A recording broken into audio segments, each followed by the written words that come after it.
La prometida de mi jefe me cortó el pelo. 5 días después, el CEO multimillonario expuso la verdad. Lo que Valeria Solano Prats hizo aquella noche con unas tijeras de cocina pareció, a ojos de cualquiera que lo viera desde fuera, el castigo merecido de una empleada doméstica que se había extralimitado, curioseando donde no debía. Nadie en aquella casa de La Moraleja, ni siquiera Álvaro, sabía que yo llevaba 4 meses guardando, en una memoria USB escondida dentro de una caja de costura que nadie más tocaba, la prueba exacta de quién estaba robando realmente en aquella familia. Ni sabía tampoco que la mujer que servía el café cada mañana con las manos siempre firmes había pasado media vida entrenando esas mismas manos para no temblar delante de un número que no cuadraba. Esa prueba llevaba semanas esperando el momento adecuado para salir a la luz, y ese momento, sin que yo lo planeara así, llegó apenas 5 días después de que me cortaran el pelo. Eran las 23:52 de la noche de un jueves, cuando por fin me quedé sola en el cuarto de servicio, sentada en el borde de la cama, con mechones de mi propio pelo todavía pegados al cuello del uniforme. Recuerdo la hora con una precisión que a mí misma me sorprende porque había mirado el despertador de la mesilla nada más entrar, pensando, de forma casi automática, que quería saber la hora exacta en que había dejado de sentirme segura dentro de aquella casa donde llevaba 8 años trabajando. Sobre la cómoda, junto al despertador, tenía todavía la fotografía de mi hijo Bruno el día de su graduación, sonriendo con la toga prestada, y me quedé mirándola largo rato porque mirarla era más fácil que mirarme al espejo. No lloré. Me até el pelo que me quedaba en una coleta corta y torpe, apagué la luz, y me quedé despierta en la oscuridad, pensando que aquello no iba a quedar así. Me llamo Rosario Delgado Reyes, aunque todo el mundo me llama Charo. Tengo 47 años y llevo 8 trabajando como ama de llaves en la residencia de la familia Guzmán Ibarra, en La Moraleja, Madrid. Antes de esto, durante 12 años, fui tenedora de libros en una empresa textil de Getafe, hasta que la fábrica cerró, y poco después enviudé, y tuve que aceptar el primer trabajo que me permitiera cuidar de mi hijo sin dejarlo solo por las noches. Lo que nadie en esta casa sabía, porque nunca pregunté si les interesaba, es que llevo toda la vida con la cabeza entrenada para detectar un número que no cuadra, del mismo modo que otras personas detectan un acento raro en una frase, una habilidad que aprendí a base de años enteros, revisando facturas de tejidos, listas de proveedores y cuadernos de inventario, hasta que las cifras dejaron de ser simples cifras y empezaron a contarme historias sobre las personas que las habían escrito. Recuerdo todavía a mi antiguo jefe, don Salvador Iniesta Roca, contable jefe de la fábrica durante 31 años, diciéndome el día que descubrí un desvío de material en el inventario que nadie más había visto. Charo, tienes un ojo que no se cansa nunca de un número que no cuadra. Eso no se enseña en ninguna escuela. Esa frase, dicha en una oficina que olía a tinta de máquina de escribir hace ya casi 20 años, terminaría siendo, sin que ninguno de los dos pudiera imaginarlo entonces, la herramienta exacta que usaría para desmontar a la mujer que estaba a punto de casarse con mi jefe. Valeria Solano Prats tiene 33 años y es, sin ninguna exageración, una de las personas más encantadoras que he conocido nunca. Sabe el nombre de todos los empleados de la casa, incluido el jardinero que solo viene los martes, y tiene una manera de reírse que hace que hasta la habitación más fría se sienta más cálida. Cuando llegó a la vida de Álvaro, hace poco más de 2 años, tras la muerte de su primera esposa, Elena, de un cáncer que se la llevó en apenas 6 meses, Valeria trajo consigo una energía que toda la casa necesitaba desesperadamente, y durante mucho tiempo yo misma agradecí verla reír en el salón donde antes solo había silencio. Recuerdo especialmente la Nochebuena de hace 1 año y medio, cuando organizó sin que nadie se lo pidiera, una cena sorpresa para todo el personal de la casa, incluidos el jardinero, el chofer y yo misma, sentándonos a la misma mesa que ella y Álvaro, sirviéndonos ella misma el postre con una naturalidad que ninguna otra pareja de la familia había tenido jamás con nosotros. No confié en Valeria porque fuera ingenua, sino porque la vi,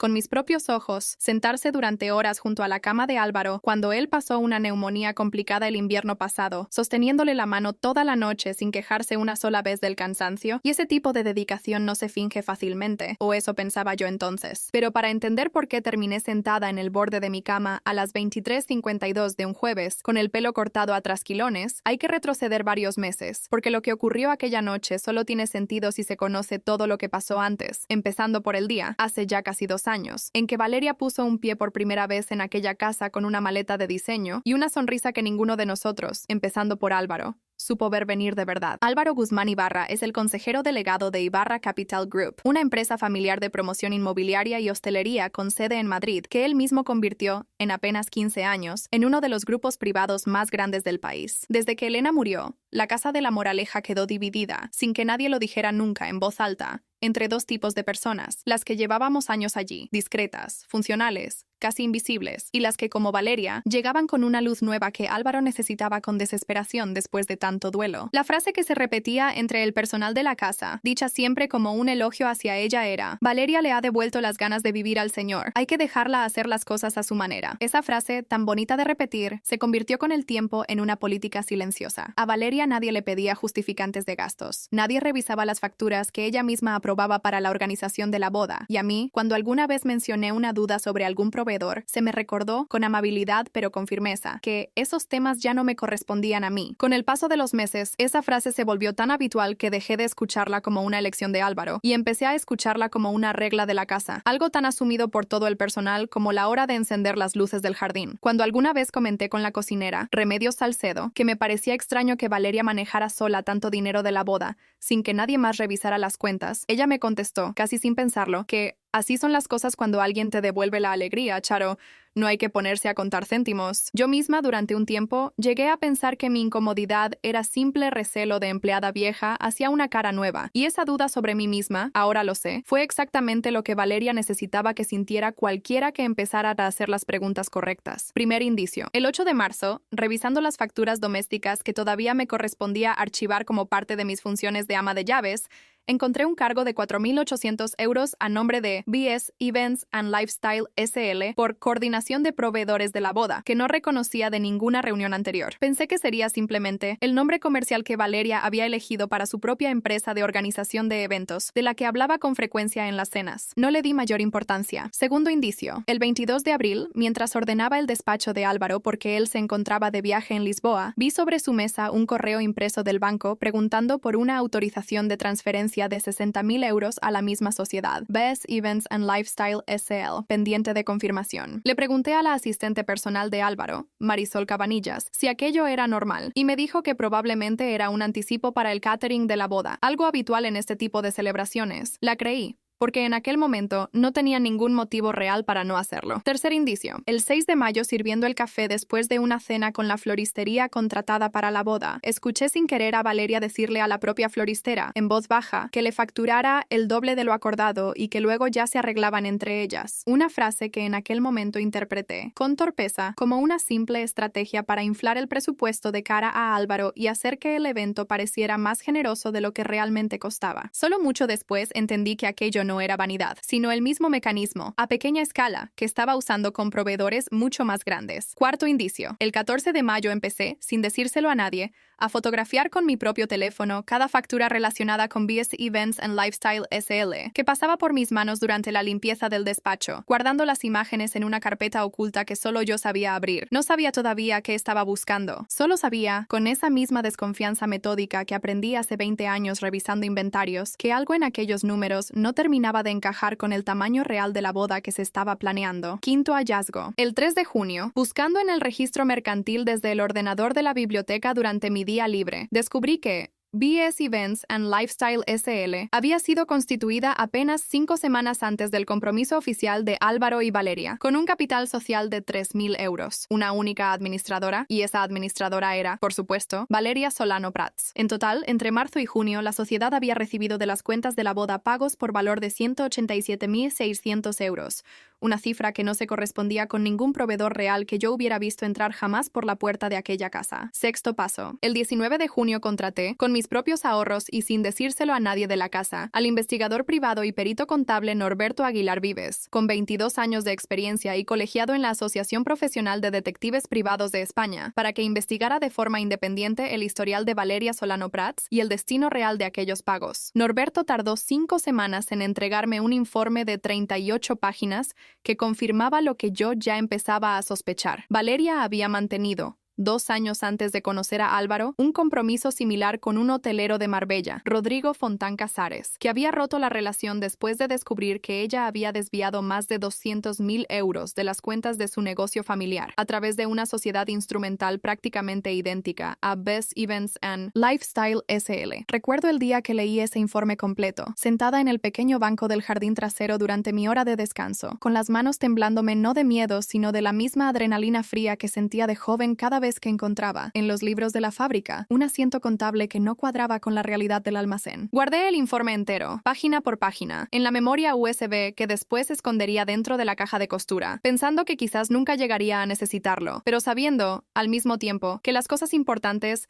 se guardan precisamente por si acaso, no porque uno sepa de antemano que las va a necesitar. Dejé de dudar de mí misma en ese momento. Empecé por fin a construir un caso completo, con fechas, con cifras, con nombres, del mismo modo metódico con el que había aprendido a construir cualquier informe hace 20 años, solo que esta vez el resultado no iba a quedarse archivado en un cajón de una fábrica que ya ni siquiera existía. El jueves 25 de julio, a las 21:40 de la noche, mientras recogía copas del salón después de una cena con proveedores de la boda, entré sin querer en el despacho de Valeria, que había quedado con la puerta entreabierta, justo cuando ella guardaba de forma apresurada un teléfono móvil que no era el suyo habitual dentro de un cajón cerrado con llave. A las 21:44, Valeria me preguntó, con una voz que ya no tenía nada de la calidez de siempre, ¿qué estaba haciendo allí? Y yo, sin pensarlo bien, le dije que solo buscaba una copa olvidada. Ella se quedó mirándome varios segundos, con una expresión que nunca antes le había visto, como si estuviera calculando exactamente cuánto sabía yo y cuánto podía todavía disimular. A las 21:47 se acercó a mí, cerró la puerta del despacho con el pestillo y me dijo, muy despacio, casi susurrando, sé que llevas semanas metiendo las narices donde no te llaman, Charo. He visto cómo me miras en las cenas, cómo desapareces cuando yo entro en una habitación, y esto se acaba ahora mismo. Yo intenté explicarle que no sabía de qué me hablaba, pero ella ya no me estaba escuchando. Cogió unas tijeras de cocina que había sobre la mesa, restos de un arreglo floral que se había hecho esa misma tarde, y antes de que yo pudiera reaccionar, a las 21:49, cortó de un solo tirón un mechón entero de mi pelo, gritando que aquello era para que aprendas cuál es tu sitio en esta casa, para que te acuerdes cada vez que te mires al espejo de quien manda aquí. El sonido de las tijeras cerrándose junto a mi oreja es algo que todavía, meses después, sigo escuchando en los momentos más inesperados, en la ducha, en el silencio antes de dormir, en cualquier ruido metálico parecido que oigo en la cocina. Salí del despacho sin decir nada, con la mano todavía sobre el lado del pelo cortado, y crucé el pasillo hasta el cuarto de servicio intentando, con todas mis fuerzas, no cruzarme con ningún otro miembro del personal, antes de poder cerrar la puerta detrás de mí. Lo que casi nadie en aquella casa supo nunca es que la memoria USB, con el informe completo de Norberto Aguilar Vives, con las capturas de las facturas, con el historial de Rodrigo Fontán Casares, llevaba terminada desde el 28 de junio, casi un mes antes de aquella noche. No fue una reacción improvisada a lo que Valeria me hizo, fue exactamente al revés. La razón por la que ella reaccionó de esa manera, probablemente intuía, después de verme entrar en su despacho tantas veces con la excusa de la limpieza, que yo llevaba tiempo mirando lo que ella no quería que nadie mirara. No hice la maleta esa noche, ni al día siguiente. No podía permitirme perder aquel trabajo de un día para otro, con Bruno todavía terminando el instituto y dependiendo por completo de mi sueldo, y además, por primera vez en meses, sentía que estaba cerca del momento adecuado para actuar. Así que decidí quedarme, mantener la normalidad de siempre delante de todos, seguir sirviendo el desayuno a las 8 en punto como cada mañana, seguir doblando las toallas con la misma esquina hacia adentro que llevaba 8 años doblándolas, y esperar el momento institucional correcto en lugar de dejarme llevar por la rabia que sentía cada vez que me cruzaba con Valeria en el pasillo. Los días siguientes fueron, probablemente, los más difíciles de sostener de toda mi vida en aquella casa. Sonreír en el desayuno, servir el café sin que me temblara la mano, escuchar a Valeria hablar de los últimos detalles de la boda como si nada hubiera pasado, todo mientras yo llevaba, escondido debajo del uniforme, el peso exacto de lo que sabía. Le escribí un mensaje a Marisol Cabanillas, la asistente personal de Álvaro, pidiéndole una reunión privada en cuanto él regresara del viaje de negocios que tenía previsto para esa misma semana, y adjunté, sin decir todavía de qué se trataba, una sola frase. Es sobre algo que el señor Guzmán necesita saber antes de la boda. Marisol, que llevaba años trabajando junto a Álvaro y que conocía mi seriedad de sobra, no hizo ninguna pregunta adicional. Simplemente respondió, en apenas 2 líneas, que lo tendría todo preparado y que confiaba en mi criterio como siempre había confiado, algo que en aquel momento significó para mí más de lo que ella probablemente imaginó. Álvaro regresó de su viaje el martes 30 de julio, exactamente 5 días después de la noche de las tijeras. Marisol organizó la reunión para las 19:00 de la tarde en la biblioteca de la casa, y yo llegué con una carpeta física además de la memoria USB, porque 15 años de experiencia me habían enseñado que el papel impreso sigue teniendo un peso que las pantallas no tienen del todo. Antes de entrar, me até el pelo lo mejor que pude para disimular el mechón cortado, aunque sabía que en algún momento de la conversación tendría que explicar también eso. Le mostré a Álvaro uno por uno los documentos.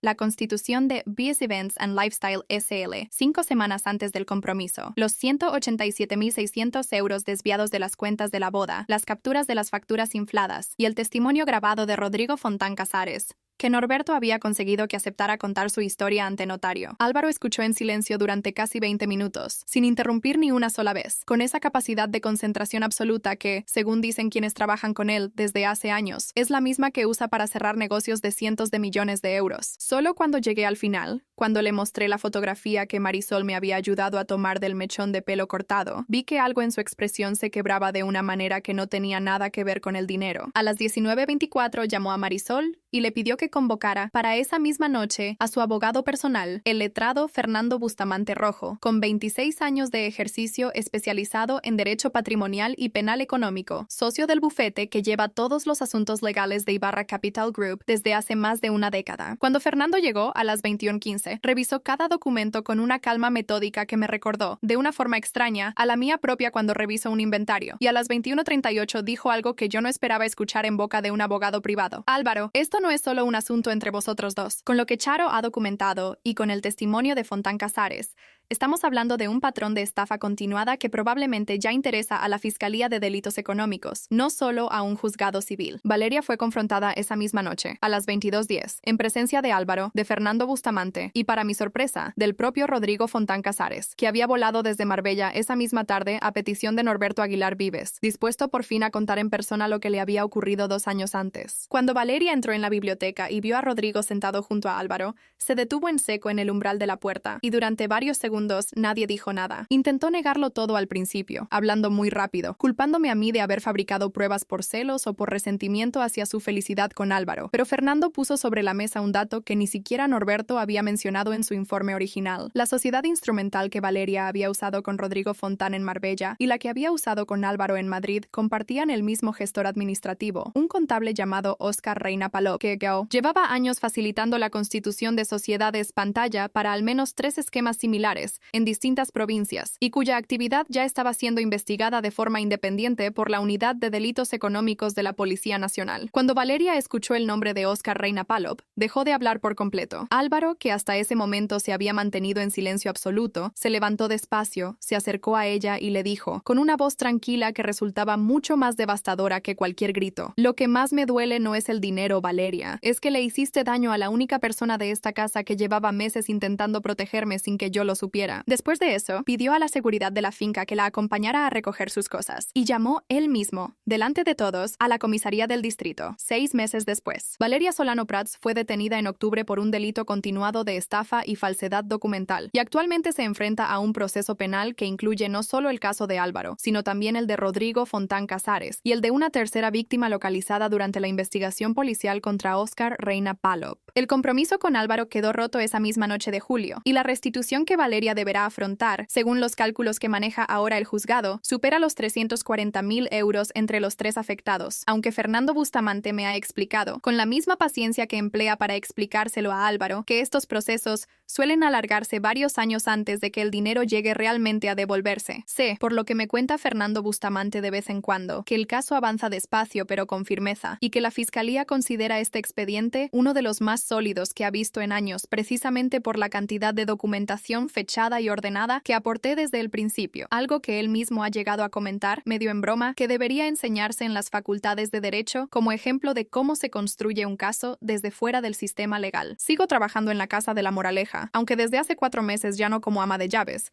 sino como gestora general de la propiedad, un puesto que Álvaro creó específicamente después de aquella noche en la biblioteca, con un salario que por primera vez en mi vida me permite pensar en algo más que en llegar a fin de mes, y con responsabilidades que, para mi propia sorpresa, se parecen mucho más a las de mis años en la fábrica de Getafe que a las de 8 años sirviendo desayunos. Marisol Cabanillas, que se ha convertido en una especie de amiga además de compañera de trabajo, me repite a menudo que Álvaro no ha dejado de decir, en reuniones de la empresa y hasta en alguna entrevista que ha tenido que dar por lo ocurrido, que la persona que salvó su patrimonio y su dignidad no fue ningún abogado de traje caro, sino el ama de llaves que llevaba 8 años sirviéndole el desayuno. Mi hijo Bruno empezó este curso la carrera de Administración de Empresas gracias a una beca que la propia Ibarra Capital Group otorga cada año a estudiantes con dificultades económicas. Una beca que, según me confirmó Marisol entre risas, existía desde antes de que yo trabajara allí, pero que Álvaro se aseguró personalmente de que Bruno conociera y solicitara a tiempo. Verlo salir cada mañana hacia la facultad, con la mochila al hombro y esa misma sonrisa despreocupada que tenía su padre, es, sin ninguna duda, la parte de toda esta historia que más me importa. Mi pelo ha crecido de nuevo, aunque todavía más corto de lo que lo llevaba antes, y cada vez que me lo recojo por la mañana, pienso que hay heridas que crecen de vuelta más fuertes justo por donde antes hubo el corte. El pelo cortado siempre vuelve a crecer, más fuerte donde antes hubo la herida.